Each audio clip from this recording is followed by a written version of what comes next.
Olá, seja muito bem-vindo a mais um episódio do Plano de Voo, o videocast da ABAR, Associação Brasileira das Empresas Aéreas. Na aviação, tudo é sobre previsão e planejamento. Cada operação, cada voo é cuidadosamente coordenado para garantir eficiência e segurança, valores inegociáveis para as companhias aéreas.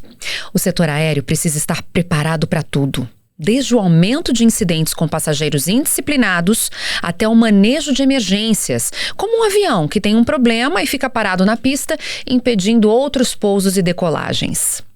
Para entender como a aviação se organiza diante dessa complexa combinação de fatores, aqui no estúdio estão Pedro Calcanho, gerente de normas, análise de autos de infração e demandas externas da ANAC, que é a Agência Nacional de Aviação Civil, e Raul de Souza, diretor de segurança e operações de voo da ABAR. Preparados para conhecer os bastidores da aviação brasileira?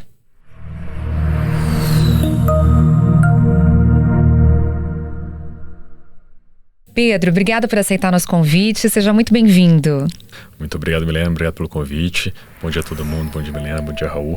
Queria dizer que, para mim, frente é um prazer estar aqui com vocês hoje. É sempre uma oportunidade interessante para a ANAC de colocar, às vezes, um técnico conversando com vocês e poder explicar um pouco a nossa visão das nossas regulações que existem e que estão por vir, né? É, exatamente. A gente quer entender tudinho, né, gente?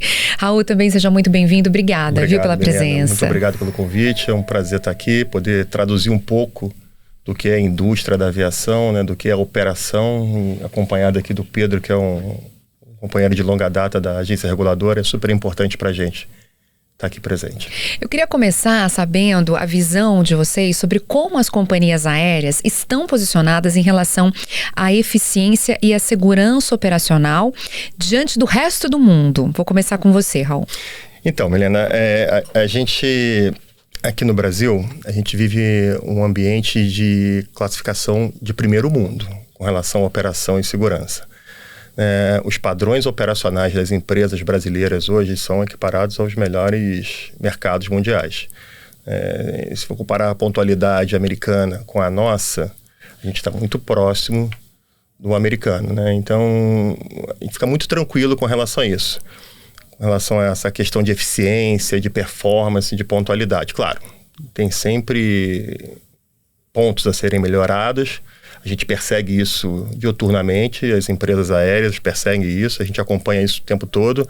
E com relação à segurança operacional, também estamos em níveis assim de primeiro mundo também, tá? Então, tecnologia de ponta, tripulações altamente treinadas, equipamentos de primeira qualidade, de última geração, aviões super modernos.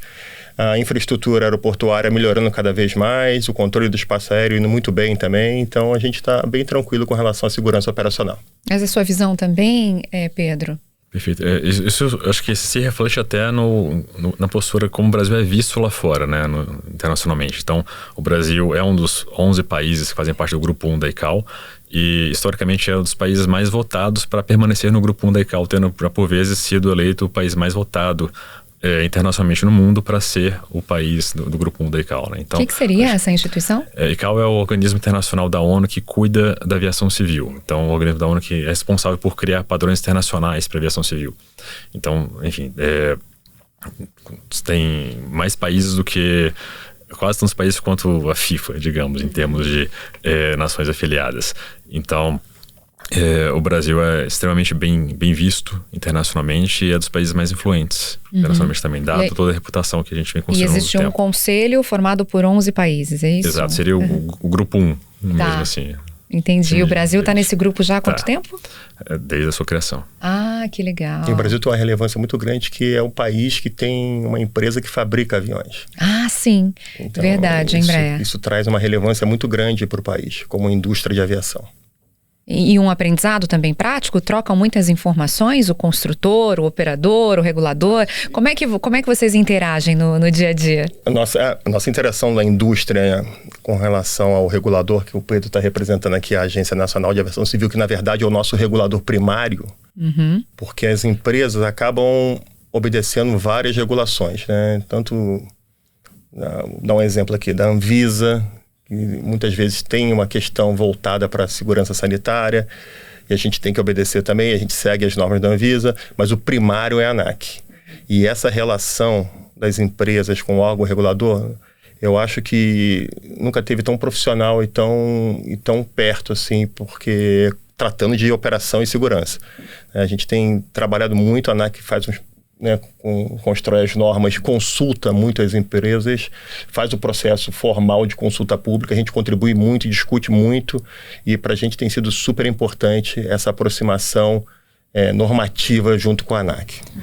Só para somar também nisso, Milena, para a gente também é muito importante essa proximidade, porque a gente é sempre cobrado cada vez ser mais tecnicista no nosso dia a dia, no nosso trabalho, então melhorá-lo, aperfeiçoá-lo. E justamente para isso a gente precisa muito de quê? De informações que por vezes o setor tem e a gente não tem. Então a gente precisa consultar o setor para ter essas informações, para poder realmente fazer uma análise mais profunda, conhecendo ali os impactos das nossas regras no setor, para poder, enfim, fazer o melhor serviço possível que a gente consegue. Com relação às regulações, tem algum ponto que o Brasil se diferencia de forma muito chocante de normas internacionais ou, por exemplo, dos Estados Unidos, que é um ponto de inspiração com relação à eficiência, ou faz melhor? Ou ainda precisa aprender a aperfeiçoar? Só para a gente comparar o Brasil com o resto do mundo também do ponto de vista da ANAC, da regulação. Acho que a gente vai falar daqui a pouco de uma regulação, nossa, que está em construção aqui no Brasil, que nos Estados Unidos já existe há algum tempo, que é o tratamento que a gente dispensa aos passageiros indisciplinados. Os Estados Unidos já está mais avançado nessa temática, já regula o assunto há mais tempo. De maneira mais interventiva. Hoje em dia, enfim, os princípios básicos da ICAO são normalmente cumpridos pelos países, mas que as diferenças têm que ser realmente reportadas para a ICAO, as mais significativas. E o Brasil tem um nível de compliance muito bom internacionalmente com as regras da ICAO. Então, eu diria que, em termos do Brasil, vis-à-vis os requisitos internacionais, tem pouquíssimas diferenças. E nada significativo, nada preocupante. A gente é auditado internacionalmente, tanto a parte de safety, que é a parte de segurança das operações, como a parte de security, que é a segurança contra a arte diferencialista. As avaliações do Brasil são realmente muito parelhas com os padrões internacionais. Mas em relação à temática de passageiros disciplinados, a gente ainda está construindo um caminho, trilhando um caminho ainda para poder ser mais interventivo e mais dissuasório nesse comportamento do passageiro. Entendi. Eu quero sim falar sobre esse assunto do passageiro indisciplinado, mas antes eu queria só trazer alguns exemplos mais práticos para o pessoal que nos acompanha, para a gente entender, pontos de convergência ou de divergência ou simplesmente diferenças. Se eu estou arrumando a minha bagagem de mão e eu vou fazer, de repente, uma conexão, o meu destino final é internacional, independentemente do país. O que está regulado nos modos brasileiros vai valer internacionalmente? Ou, de repente, eu vou chegar lá e ter uma surpresa, tem que tirar alguma coisa que eu coloquei, Ou, de repente, guardei e não precisava. Por exemplo, um caso prático, assim, que interfere diretamente na vida do passageiro, a bagagem de mão. Nessa questão de bagagem, acho que eu vou até somar mais nesse ponto, mas ela é muito regulada dado o contrato que você tem com o seu transportador. Então, seu transportador ele vai te garantir o contrato, normalmente, do seu destino inicial até o final. Então, muito dificilmente você vai experienciar dificuldades do seu transporte. Então, mas objetos proibidos, essas coisas que eu quero saber, sabe? Objetos proibidos, não, esses pontos normalmente costumam ser muito das embalagens, bem alinhado, bem padronizado internacionalmente. Então, internacionalmente. Então, quanto a isso, uma vez arrumada aqui no Brasil, eu transito internacionalmente. Eventualmente tem um outro país com alguma dificuldade ou com necessidade de reinspeção de alguns itens, por exemplo. Então, pode ser que um país queira submeter esse produto a uma inspeção adicional de segurança. Então, isso é permitido. Os países podem fazer isso também. Mas a gente posso completar aqui? A gente recomenda os passageiros a verificarem os países que eles vão viajar, se há alguma restrição a mais. Mas, no geral, Milena, é muito parecido, existe um padrão internacional no que se pode e o que se não pode transportar como bagagem de mão. O desodorante ou o tipo do desodorante, exatamente. O shampoo, objetos pessoais, o powerbank, alicate de unha, bateria de lítio. Bateria. Exatamente. Entendi. Vamos falar então do passageiro indisciplinado, que é uma grande história, Até para entender exatamente o que seria o passageiro indisciplinado. Pedro, eu tenho aqui dados da ABAR que revelam um aumento preocupante nas ocorrências com passageiros indisciplinados. Só no ano de 2023 foram 2 casos por dia em média, Sendo 21% deles envolvendo agressões e ameaças, o que é muito sério. Como que a ANAC trabalha junto às companhias aéreas para reverter esse cenário? Helena, você estava também falando de experiências internacionais ali, né? Isso é interessante também a gente mostrar o que a gente quer fazer para dar um próximo passo, né? Então, se perguntar, o Brasil está compliant com as regras internacionais hoje? Sim, está. Basicamente, o que o mundo traz de padrões mínimos para os países? 2, invistam na conscientização da sociedade, então façam campanhas de comunicação para as pessoas saberem o que pode e o que não pode, até onde vai o limite do comportamento esperado. E 2, sejam claros com os passageiros, os contratos de transporte, o que pode acontecer com eles.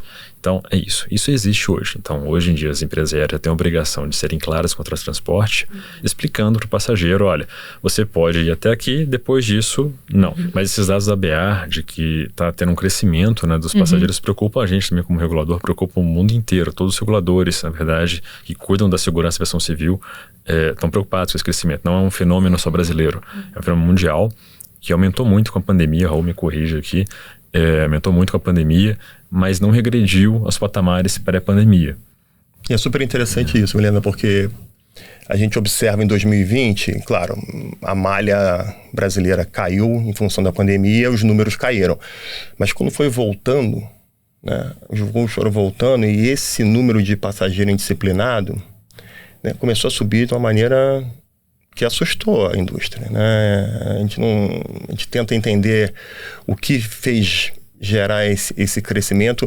No primeiro momento a gente achava que era a questão da máscara, né? Usar máscara a bordo, mas isso foi vencido e os números continuaram. Para você ter uma noção, em 2023 a gente teve 730 empresas ABA. A gente teve 735 casos. Então, esses casos, o manual de gerenciamento do comportamento que a ANAC tem e coloca para a gente, divide os casos em 3 categorias. Categoria 1, categoria 2 e categoria 3. A categoria 1 é a mais simples, que não requer nenhuma atenção mais assim específica, né? Então, a tripulação consegue manejar o problema a bordo. Com uma conversa se resolve. Isso. A categoria 2 requer já uma ação de um agente ali, uma segurança do aeroporto, uma ação mais efetiva da empresa aérea, mas acaba resolvendo, o passageiro acaba embarcando e vai, continua o voo. A categoria 3, que é a mais gravosa aqui pra gente, é aquela que requer uma ação mais efetiva. Muitas vezes a ação policial é requerida para retirar o passageiro, houve alguma agressão física. Então, essa categoria 3, a gente mandatoriamente tem que reportar a ANAC por força de regulamento.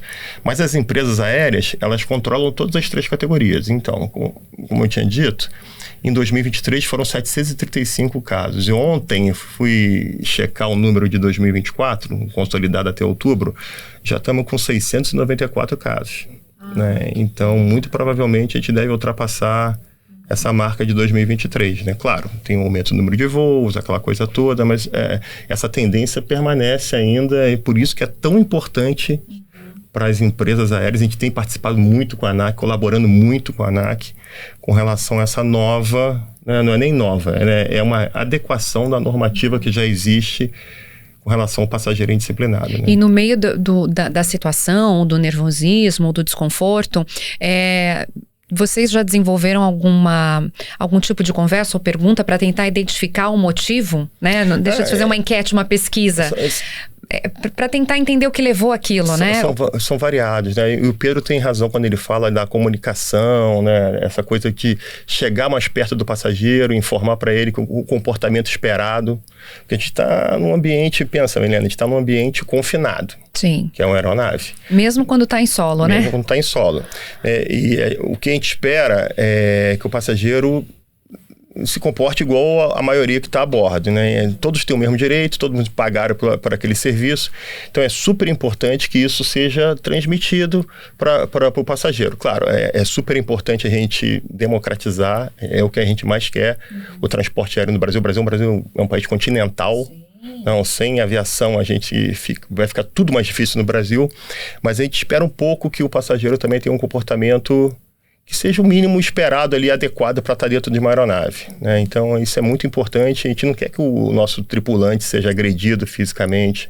A gente não quer que o nosso colaborador de check-in seja agredido tomando um soco, né, no nariz, como aconteceu já. Então, isso não cabe dentro da aviação. É por isso que a gente apoia a ANAC na construção dessa regulação. Esse é um dos desafios que o caso que eu estou trazendo, nem todos esses casos são casos, por vezes, que são só problemas para aviação, né? São problemas em quaisquer lugar, né? Então, problema de falta de comportamento razoável das pessoas, falta de urbanidade, não é um problema só da aviação civil, né? É um problema da sociedade mesmo. No trânsito, no condomínio onde mora, Exato. né? Na escola. E esse problema é importado para a aviação civil, né? E a gente tem que ter mecanismos de dissuadir esse comportamento no ambiente, que nem você bem falou ali, confinado, né? E Milena, e o impacto disso, do comportamento desse, não se restringe ao avião em si. Não, a gente pode falar aqui, vai numa sequência de coisas que eu posso colocar vários pontos aqui que vão ficar claros. Tipo assim, uma tripulação, para dar um exemplo, a tripulação ela tem uma jornada a ser cumprida num dia, regulada pela ANAC também. Tá? Tem um regulamento específico para isso. E ele foi programado, essa jornada foi programada, o duty dessa tripulação foi programado para ele cumprir durante o dia. Qualquer atraso que aconteça que não seja programado, muito provavelmente no final da jornada dele ele não vai conseguir cumprir, porque ele vai regulamentar. Tá? E aí os passageiros que não foram impactados naquele momento vão ser impactados lá na frente. Tá? Isso é efeito cascata, tá? Então é super importante isso. Quero falar disso também, mas antes quero só esclarecer, então, o que seria um passageiro indisciplinado? Né? Então está sendo construída uma regulação sobre isso. Então, por enquanto é um apelido, vamos dizer assim, né? Daqui a pouco vai ser categorizado, porque vai haver uma regulamentação. Isso se caracteriza passageiro indisciplinado. Que tipo de comportamento é esse? Até para a gente, quando estiver voando, também se atentar e entender, né? Quer dizer, esse tipo de passageiro é um passageiro indisciplinado, não vale eu cair na discussão, não vale eu defender, não vale, né? Para a gente também identificar e até se surgir esse tipo de emoção ou reação, a gente também se policiar e... Nossa, pera, daqui a pouquinho eu vou ser enquadrada como passageiro indisciplinado. O que seria o passageiro indisciplinado? Isso daí, a gente até comenta normalmente no dia a dia que a gente está sujeito a eventuais enquadramentos nisso, né, em relação a ser disciplinado ou não. Então, muitas situações, às vezes, no aeroporto, podem levar a gente a um estado de ânimo exaltado, e a gente fica preocupado em perder o voo, preocupado se minha bagagem vai caber na aeronave, vão ter que despachar minha revelia, eu não queria despachar minha bagagem, e até que ponto você vai confrontar ali uma ordem de um comissário. Então, essas coisas todas levam a gente a um estado mais exaltado, naturalmente.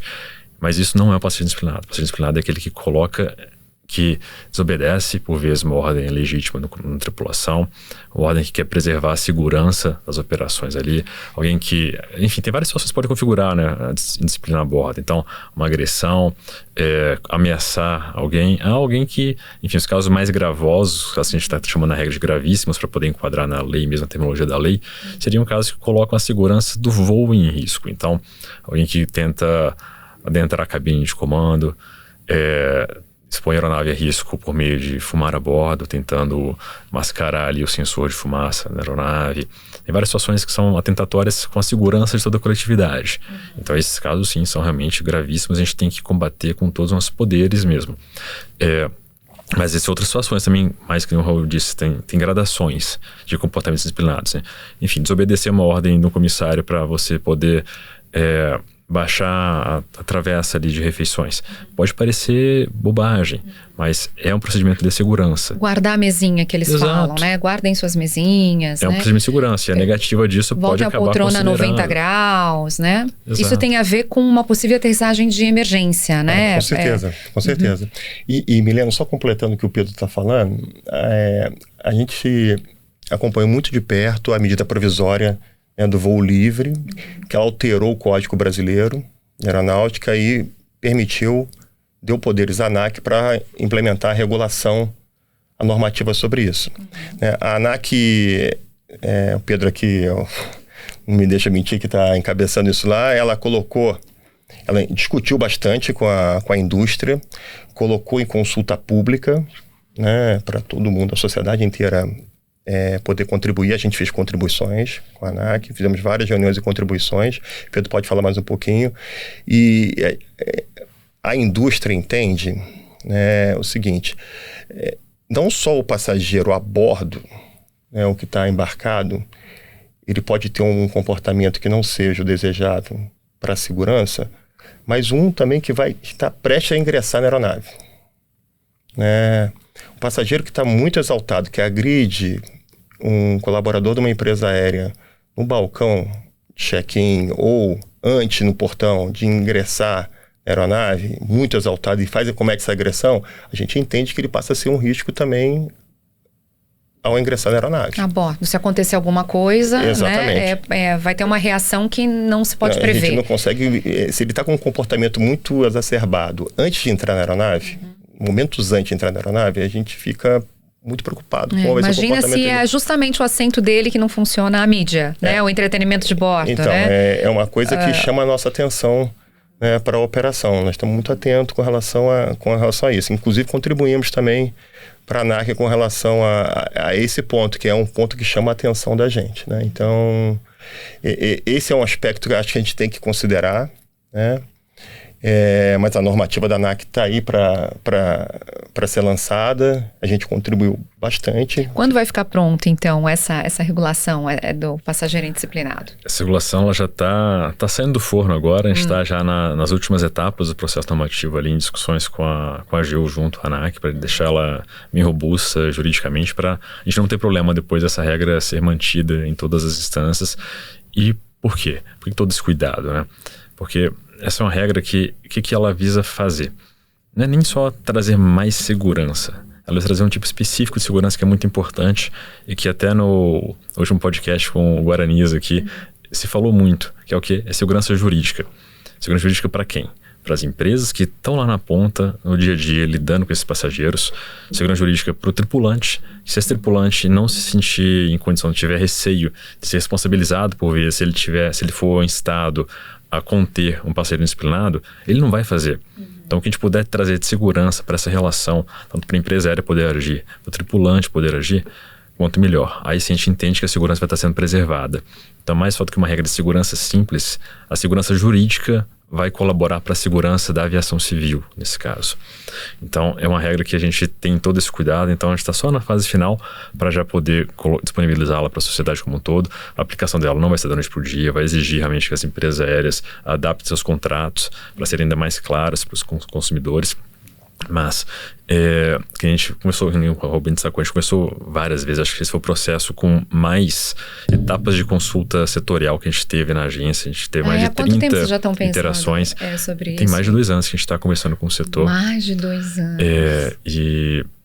Então, assim, essa medida provisória foi em 2021, foi convertida em lei em 2022. Então, a gente está entrando agora em 2025. E desde então, a gente está realmente dedicado nesse processo.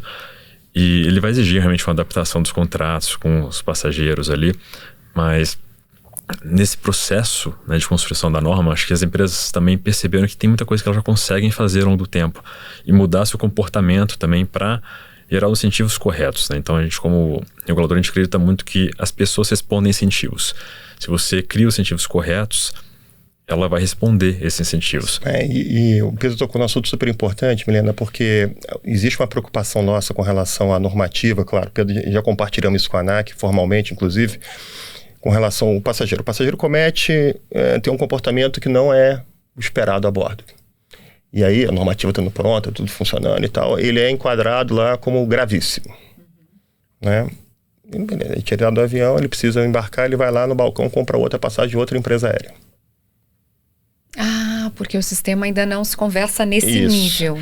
Por isso, a indústria anda, a gente sabe, nós sabemos que a norma vai sair, mas a indústria anda um pouquinho na frente.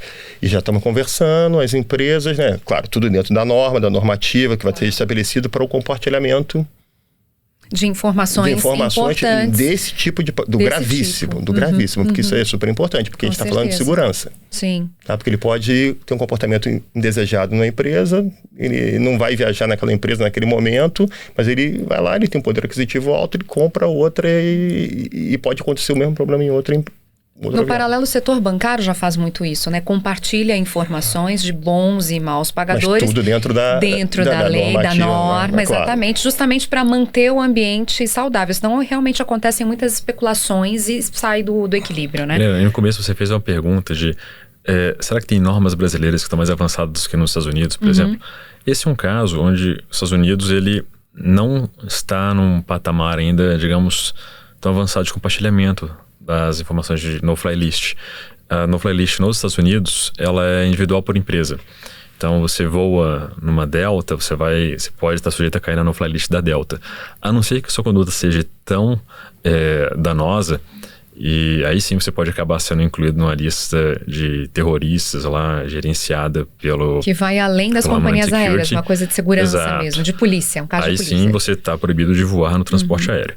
Mas, enfim, em discussões menores, não haja enquadramento como quase terrorista, você não vai ter essa informação compartilhada entre as outras empresas e, enfim, pode escolher entre as diversas empresas que prestam serviço de transporte aéreo lá, outra para poder viajar. E é um mercado maior ainda, né? Tem muitas companhias, né? E eles estão nessa discussão, a discussão quase que constitucional, né? Do direito de ir e vir que eles entendem lá. Então, a Delta, acho que é uma empresa que está puxando essa discussão nos Estados Unidos nesse momento. E, enfim, eles estão ainda nesse processo de tentar compartilhar mais isso daí também. A nossa regulação prevê esse compartilhamento de informação que tá para sair. A lei foi bem clara que as empresas podem compartilhar entre elas as informações. Perfeito. Agora, Rô, você tinha comentado sobre o efeito cascata, né? A questão dos prejuízos. Acho que seria um bom momento para a gente ilustrar, né? Já que a gente caracterizou um pouco desse tipo de comportamento do passageiro indisciplinado, que tipo de impacto esse comportamento indesejado causa para as companhias aéreas, para o setor aéreo, para os passageiros, né, para a economia, para a sociedade de um modo geral? Tá, vou tentar traduzir da maneira mais clara possível para quem está escutando a gente poder entender. Vamos começar o dia. Começa o dia, o avião, a empresa aérea colocou, cada empresa tem uma frota de aviões, tem uma malha que foi construída, né, bota esse avião para voar de manhã cedo. Esse avião ele tem um trilho. Ele tem que cumprir o trilho naquele dia. E para aquele trilho tem alocado 1, 2 tripulações, dependendo da jornada, né? Então, esse trilho começa, vamos botar como exemplo em Congonhas, 6 da manhã. Mas se o passageiro começa e entra, já tem um problema, um passageiro indisciplinado, e tem um atraso de 30, 40 minutos, esse efeito de atraso vai ser cascata. Porque é a mesma aeronave para levar outros passageiros de outro ponto para outro lugar. Isso vai acompanhar aquele trilho durante o dia inteiro, né? Vai chegar um ponto que essa tripulação que estava programada para fazer, como comentei antes, uma jornada X, que é super otimizada em função, também, claro, obedecendo a regra. Por exemplo, 3 voos. 3 voos, que vai dar a jornada de horas lá. Ele vai regulamentar antes. Ele não vai conseguir. E as empresas... Vai fazer só 2 voos, por exemplo. Exatamente. Porque terminar o terceiro ampliaria o tempo de trabalho. Mandatoriamente, a empresa, cumprindo a regulação, tem que trocar a tripulação. Manda descansar.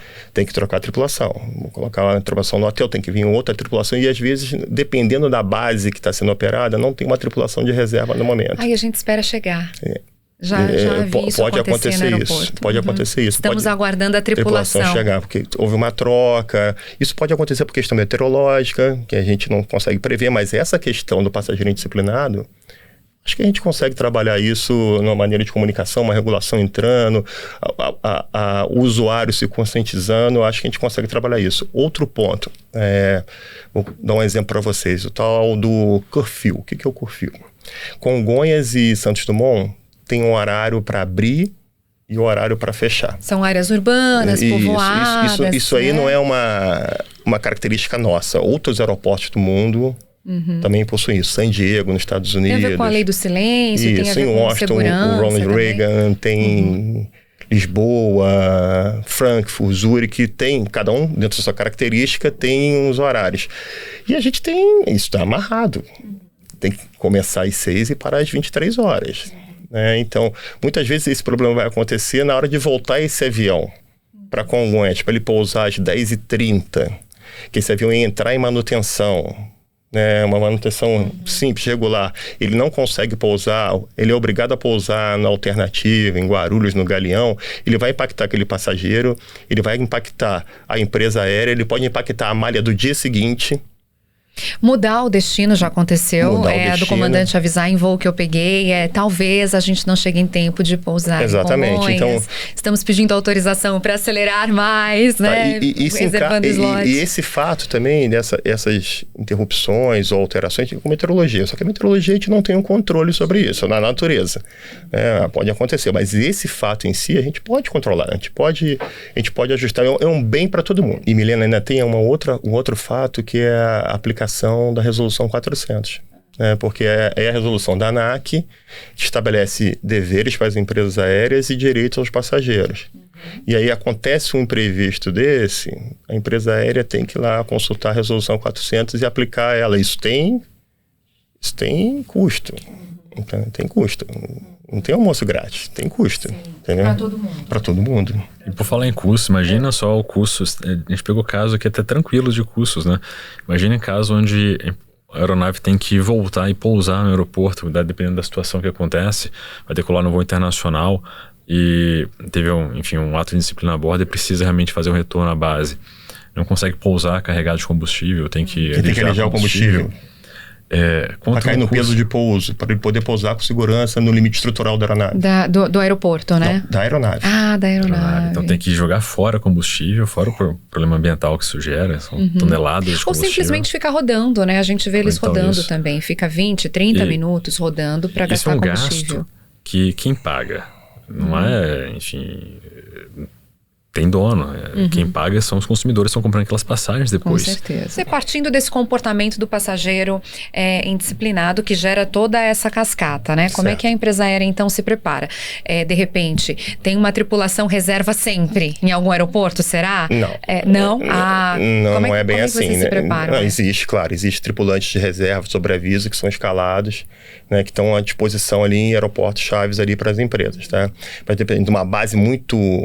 Por exemplo, no Fernando de Noronha, dificilmente a gente vai ter uma tripulação de reserva lá. Tá? Então, a gente vai... Até porque existe um limite de entrada e saída na ilha, um limite de acomodação, hospedagem. Da característica da base. Então, isso é super importante. E a continuidade, a pontualidade, a regularidade do serviço que as empresas se dispõem a prestar, isso é a alma para elas. Elas querem fazer isso com tudo isso, pontualidade, regularidade e segurança. Para quem está embarcando e desembarcando. Se a gente pensar, então, numa questão mais técnica, algum imprevisto, seja na pista ou seja na aeronave, e deixou aquela aeronave parada, vamos dizer assim, impedindo, ou seja no taxiamento ou na área de pista mesmo, impedindo o ir e vir de outras aeronaves. Qual tipo de preparo? O que acontece, então, dentro do setor aéreo? É que vocês já conseguem prever e já estão preparados para lidar com esse tipo de situação? Tá, deixa eu te dar um exemplo aqui, eu acho que é o mais fácil aqui, um exemplo clássico aqui. A gente teve há um tempo atrás uma interdição no aeroporto de Congonhas. Uma aeronave privada pousou, teve um problema mecânico de operação e saiu da pista. Né? Essa aeronave ficou muito próxima da pista, e na saída e a gente não conseguia mais operar na pista principal de Congonhas. Me lembro. Congonhas tem, hoje... Ele tem uma capacidade declarada, tanto pelo aeroporto, pelo controle do espaço aéreo, de 44 movimentos por hora. Né? Então, nossa, bastante. 44 movimentos por hora. E a gente trabalha, as empresas trabalham para explorar ao máximo. Seria uma decolagem ou um pouso a cada 1 minuto e pouquinho, mais ou menos, um minuto e meio. Né? Então, a gente explora bastante movimentos, né? Cada movimento é um pouso e decolagem. Então, movimento é um pouso e uma decolagem? Cada pouso e decolagem, né? Ou pouso ou decolagem, isso, movimentos. Então, a gente... O que a gente busca? A gente busca estar o mais eficiente possível. Quando essa aeronave interditou, fechou essa pista, foi um impacto tremendo. Tremendo. Imagina Congonhas fechado por 7, 8 horas. Imagina. 7, 8 horas. Então, imagina aquele... 44 movimentos vezes 7, 8 horas. E esse efeito que eu falei, aquele efeito cascata.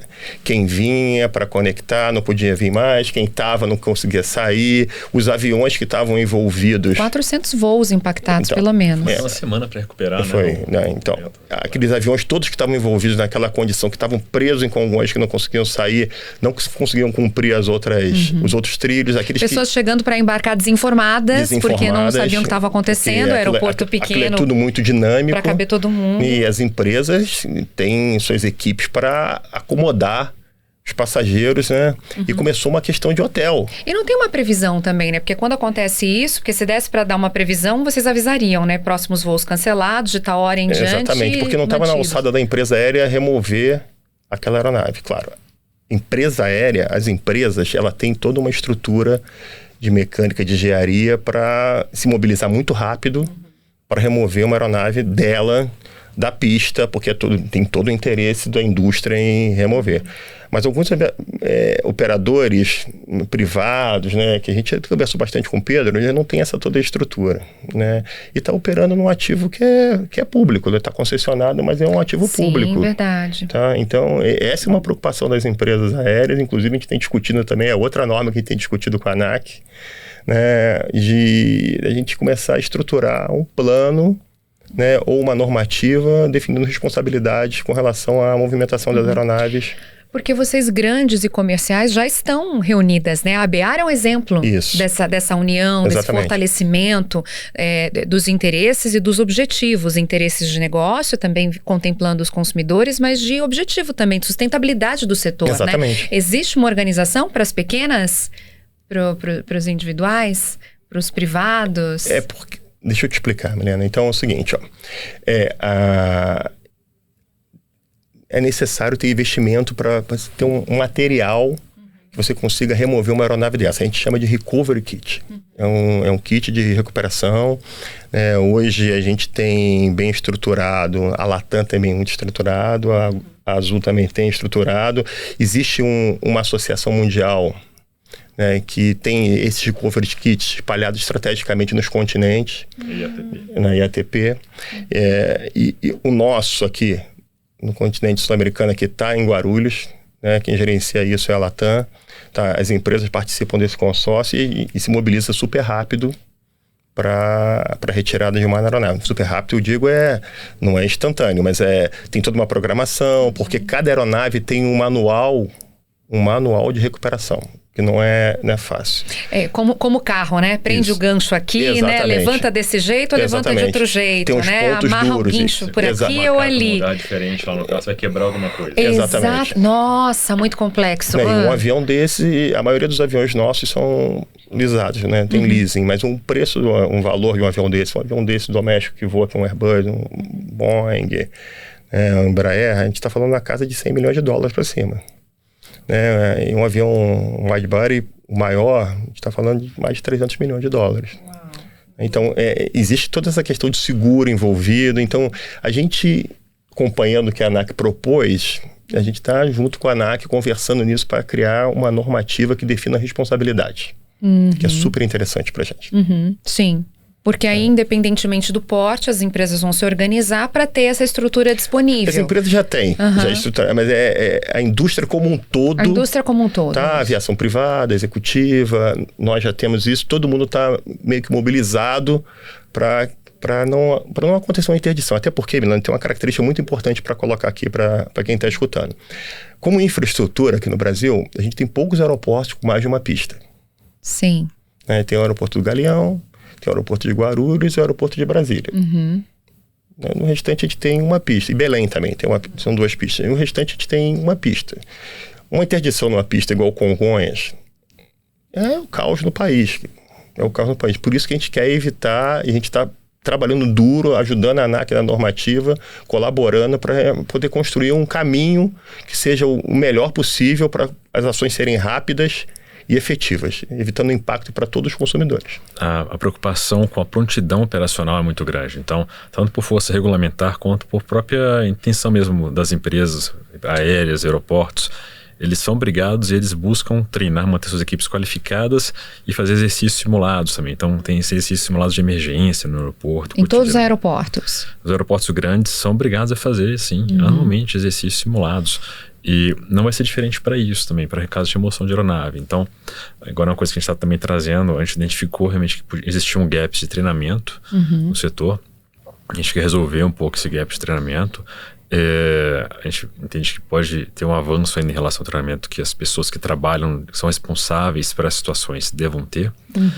E assim como simular mesmo no dia a dia para não ter que descobrir na hora que houve uma excursão de pista, excursão é quando a aeronave sai da pista, por exemplo.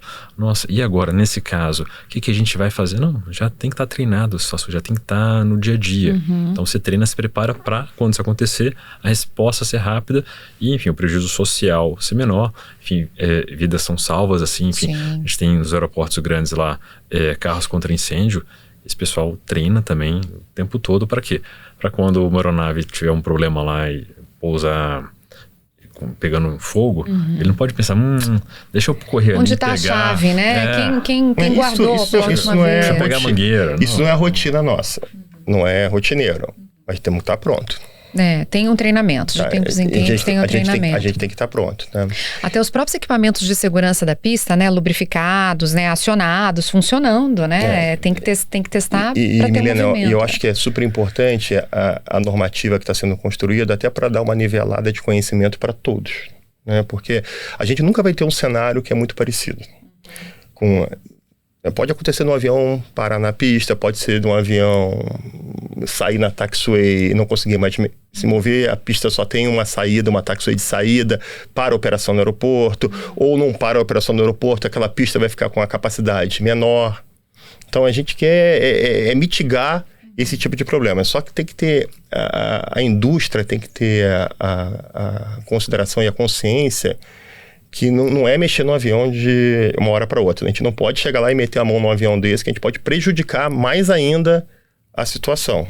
Não é um pronto-socorro, né? É uma mobilização rápida para remoção da aeronave.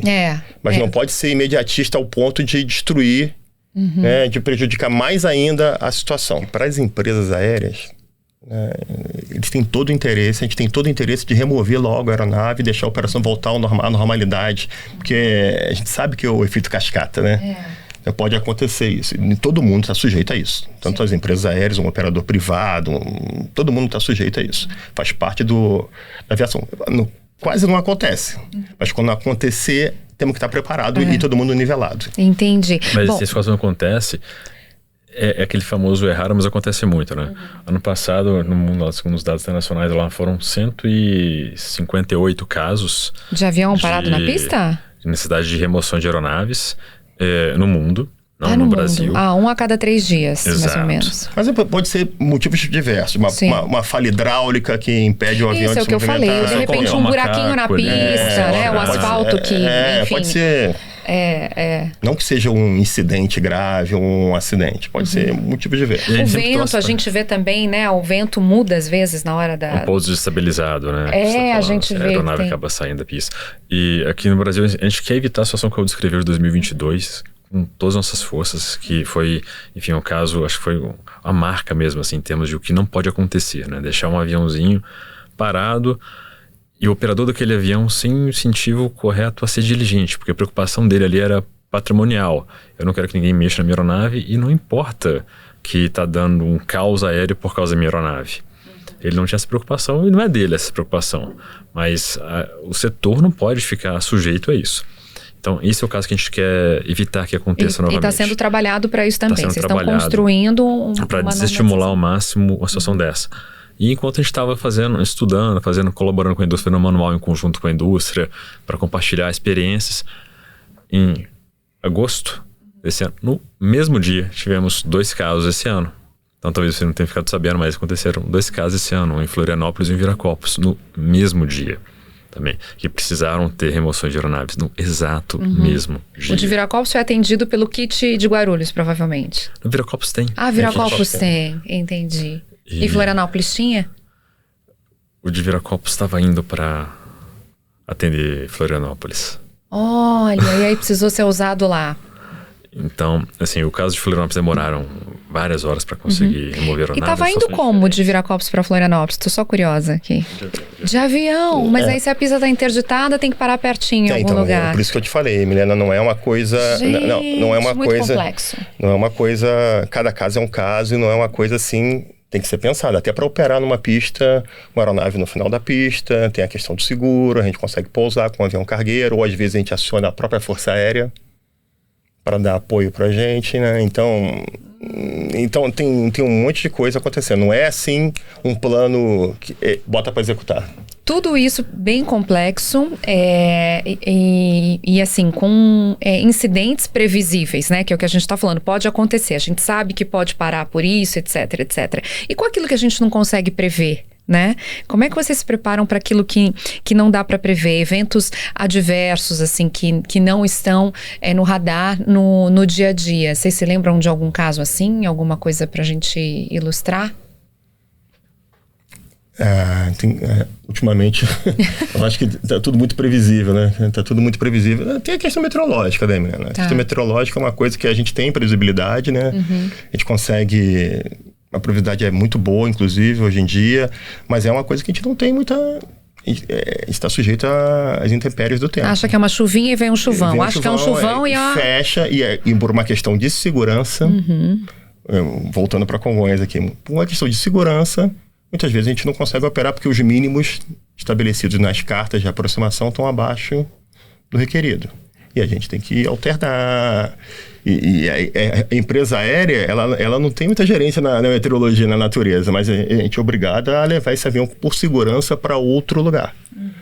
E com esse passageiro. Isso vai dando um impacto. Dependendo do tamanho do impacto, as empresas, né, elas têm as suas salas de crise. As suas salas de crise, elas são abertas, né?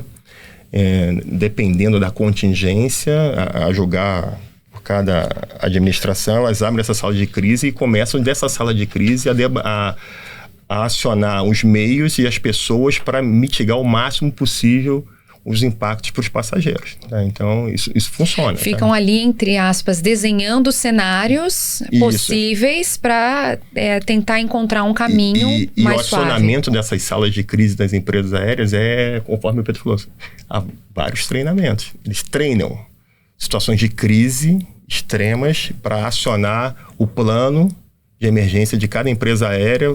Eles se juntam às pessoas-chave, que são as tomadoras de decisão, e começam a acionar os meios e todo mundo mobilizado. As empresas fazem isso constantemente. Treina vários cenários. Elas trabalham em cenários. Treina eventos de cybersecurity, por exemplo. Exatamente. Vários cenários diferentes. Um evento de um possível sequestro, um evento... Isso tudo é treinado para a empresa reagir o mais rápido possível. Falhou o sistema e tem que embarcar todo mundo, Exatamente. Como faz com um cartão de bordo digital e não ter a maquininha que aciona ali naquela hora, Exatamente. Essas questões de contingência, depender do tamanho da monta que vai se transformar isso, as empresas acionam suas salas de crise. Todas as empresas têm uma sala de crise estruturada para administrar uma crise pesada, tá? Uma lista impressa, né? A redundância quem vai fazer das checagens. Quem faz contato com a empresa, quem faz contato com o passageiro, quem é o tesoureiro, quem é o tomador de decisão final. Então, tudo isso está lá. Quem é o responsável para gerenciar o aeroporto em crise ou os vários aeroportos em crise. Tudo isso está estabelecido. Então, a previsibilidade faz parte do modo de operação. É o processo, é natural. Esse negócio da aviação, na verdade, a gente tem que estar voando na frente do avião o tempo todo. O que acontece nessa indústria é isso. A indústria voa na frente do avião o tempo todo. A gente não pode deixar sendo atropelado pelo avião com essa velocidade. Um caso clássico disso foi a operação em Porto Alegre. Sim, realmente. Porque com o Salgado Filho fechado, né? Aí vocês tinham que manter os voos justamente por emergência, né? Por doações. Esse foi um caso, assim, clássico. Dá para escrever um paper sobre Me isso. conta. Falar. Então, a gente, no dia 3 de maio, eu lembro muito bem que eu tava com a minha esposa, por uns poucos dias que eu tirei para descansar, eclodiu essa questão de Porto Alegre. Você aproveita o feriado de 1º de maio, dia do trabalho, o trabalhador merece um descanso, 3 de maio. Exatamente, a gente trabalha nessa indústria sabe que tocou o telefone, não tem volta. É escolha pessoal e eu gosto muito disso. E começou aquela movimentação toda para... Primeiro foi a mobilização para salvar os... Para resgatar as pessoas que estavam ilhadas. Animais. Isso aconteceu, inclusive, com os colaboradores da própria empresa aérea. A gente se mobilizou para... Eu vim de Força Aérea, tenho muitos amigos na Força Aérea, a gente se mobilizou para ajudar os colaboradores das empresas que estavam lá em Porto Alegre e salvá-los. A partir dali, a indústria se mobilizou e vamos fazer o quê? Vamos operar... A gente não pode deixar o Rio Grande do Sul desguarnecido. E aí tomou-se a decisão né, do governo, junto com a indústria, de operar na base aérea de Canoas. Eu até brinco aqui e falo, a base aérea de Canoas é uma base da Força Aérea de Defesa Aérea. Ela não estava preparada para receber aeronaves comerciais. Eu até brinco, falo com o pessoal que a gente transformou uma operação raiz numa operação gourmet. Né, porque é uma operação de Força Aérea diferente da operação comercial. E começamos a operar voos em Canoas, claro, no começo muito restrito ainda, a gente foi aumentando, a ANAC sempre suportando a gente com relação aos requisitos mínimos de segurança, que a gente não podia perder isso de vista, né, o tempo todo, porque vamos ajudar, vamos transportar, vamos levar passageiro até lá, mas a gente é crise, mas a segurança está em primeiro lugar. Vamos fazer com segurança. E a gente começou fazendo isso tudo e transportamos passageiros, vários passageiros, né? Foram 450 mil passageiros, 2.500 voos nesse período todo, na manhã, depois passamos para transportar à noite, até que a operação começou a se mobilizar e voltar para Porto Alegre, né? A gente fez uma coisa inédita, claro, com o apoio da ANAC também, que foi processar os passageiros dentro de um shopping center. A gente não tinha um terminal. Não tinha um terminal, não tinha um espaço. Não tinha nada. Então, isso tudo foi adequado. As questões de segurança, de security, de safety, foi tudo adequado, né? E até o momento que a Fraport, que é a administradora do aeroporto de Porto Alegre, conseguiu processar os passageiros no terminal deles. Aí a operação, logo em seguida, migrou para Porto Alegre, com a pista mais restrita. E agora, no dia 16 de dezembro, né, volta tudo ao normal. Tá? Volta Porto Alegre ao normal, com a pista completa, com os voos aumentando, na sequência a operação internacional acontecendo. Então esse case, foi o case que eu estava falando contigo aqui, com o Pedro, foi o case da crise. Da crise. Então as empresas se mobilizaram, cada uma com a sua malha, cada uma com a sua sala de crise, todo mundo se mobilizou para poder adequar e poder continuar prestando serviço, porque para a gente, o mercado ali do Rio Grande do Sul representava mais ou menos de 7% a 8% na malha brasileira. Tá? E a gente não podia deixar a população gaúcha sem essa... Então, aumentamos voos para outras localidades que conseguiam receber as aeronaves, né? Tipo Caxias do Sul, né? O aeroporto de Jaguaruna, em Santa Catarina, também serviu de base de apoio. Aumentamos a malha para Florianópolis. Isso tudo foi muito importante, tá? As empresas fizeram isso de uma maneira muito rápida, muito dinâmica. Tá?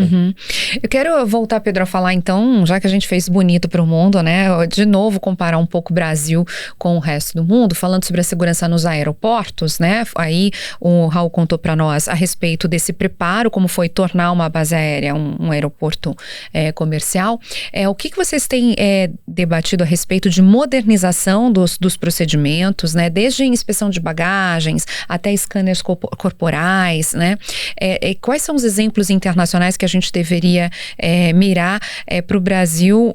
Vocês já posicionaram muito bem o Brasil no começo da nossa conversa, né? Como modelo para o mundo entre os 10, 11 países, né, mais eficientes.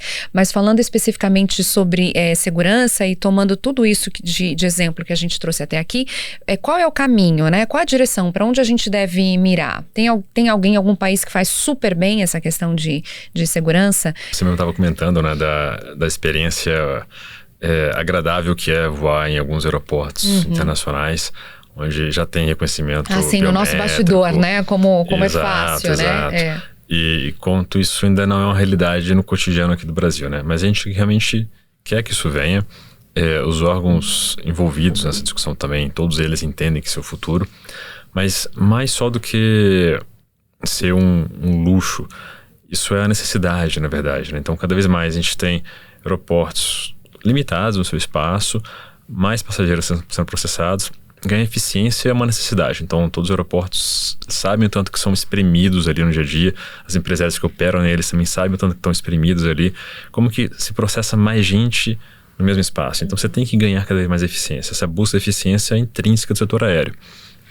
Então, os aeroportos precisam também correr atrás disso, operadores aéreos também. E de que mais também? Da segurança, como você bem tinha falado. Olha, a segurança, ela está sempre correndo atrás, na verdade, das ameaças nesse caso. Então, a gente está falando de melhorias dos equipamentos dos aeroportos, mas por quê? As ameaças estão ali, as mentes perpetradoras estão o tempo inteiro buscando novas formas de vulnerar o setor. Então, isso em qualquer segmento, né? Só para a gente pontuar, como a gente falou, né? E o setor aéreo não é diferente. Então, a gente está sempre correndo atrás de buscar novas tecnologias para poder fazer face a essas ameaças. E o diagnóstico do Brasil, você bem trouxe antes do nosso podcast começar. A gente está realmente num cenário de atraso, no geral, assim, em termos de equipamentos modernos, né? Então, se comparado com outros países, a gente está décadas atrás em termos de equipamentos. Então, sim, algo a ser buscado, cada vez mais buscar a melhoria da segurança. A gente estava em discussão também com a BA recentemente, né, Raul, em relação à inspeção de bagagens também, a importância de começar a melhorar esse procedimento. A gente tem na agenda regulatória também agora, para o próximo biênio, também 2 projetos afetos à melhoria da segurança, um afeta a inspeção por cachorros, outro afeta a modernização dos equipamentos. Também a gente vai discutir o setor cada vez mais. Isso está em pauta, então. Está em pauta, está em discussão. A gente contribuiu a uma consulta pública esse ano, inclusive as empresas fizeram várias sugestões, porque isso tudo, Milena, além da segurança, para a gente que é fundamental, tem uma coisa muito importante, que a gente melhora a experiência do passageiro. Que seria um impacto positivo e sentido diretamente. Exatamente, né? O passageiro se sente confortável, além cobrindo a segurança que vai estar por trás sempre, que a gente não abre mão disso, mas a experiência do passageiro é super importante. A gente não quer o passageiro ficar esperando muito tempo, ele quer ser processado, né, super rápido para entrar, igual você... reconhecimento facial, entra e tal. Então, isso tudo é super importante. Hoje no Brasil, ele funciona muito bem em termos de tempo, né? Pode reparar, assim, que no Brasil, comparado aqui no Brasil, vis-a-vis lá fora, né, Milena? Você passa mais tempo onde na fila de inspeção de segurança? Aqui no Brasil ou nos países que você visita? Esse ano eu achei que eu passei muito tempo nos Estados Unidos na fila do escaneamento. No Brasil é muito mais rápido. Mais rápido, A gente tem métricas para isso também no Brasil. Só que além dessas métricas para isso, a gente também tem que ter formas de garantir que a inspeção cada vez ela é mais completa. Então, cada vez a gente está observando outras coisas que a gente puder também trazer de inteligência artificial somada a esses equipamentos também, para tirar o fator humano dessa análise, ele auxiliar o inspetor ali que está na hora ali vendo a sua mala, será que tem alguma coisa aqui ou não?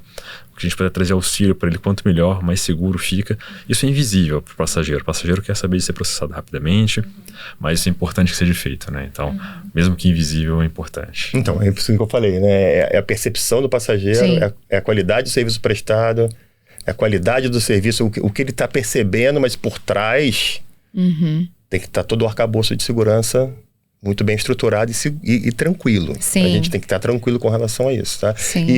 E o Pedro falou um negócio muito legal. A gente tem que acompanhar as possíveis vulnerabilidades. Tem que sempre perseguir para ir evoluindo, porque do outro lado, eles vão estar sempre perseguindo também para tentar bypassar todo o sistema de segurança que existe hoje. Infelizmente em todos os setores, em todos os segmentos, né? Essa questão da segurança afeta todos os segmentos. Senhores, foi muito bom recebê-los aqui. Muito obrigada, Raul. Muito obrigada, Pedro, pela conversa aberta, né? Descortinamos aí os bastidores da aviação no que diz respeito à segurança, aquilo que a gente nem imagina ou não enxerga, né? Que acontece nas aeronaves, nos aeroportos, né? Então, tá longe dos olhos dos passageiros, mas bem perto dos olhos de vocês, ficou claro. Obrigada, Raul. Foi um prazer. Obrigada, Pedro. Foi um prazer, Milena. Muito obrigado. Obrigada a você também que nos acompanhou até aqui. Obrigada pela sua audiência. Se você gostou desse episódio, eu espero que sim. Dê seu like agora mesmo e compartilhe com seus amigos, com as pessoas que você conhece nas suas redes sociais. É muito importante a gente ajudar a pulverizar aí essa boa informação, né? E para você não perder nenhum novo episódio, é só se inscrever agora mesmo no canal da ABAR e ativar as notificações. Eu espero você no nosso próximo plano de voo. Até lá!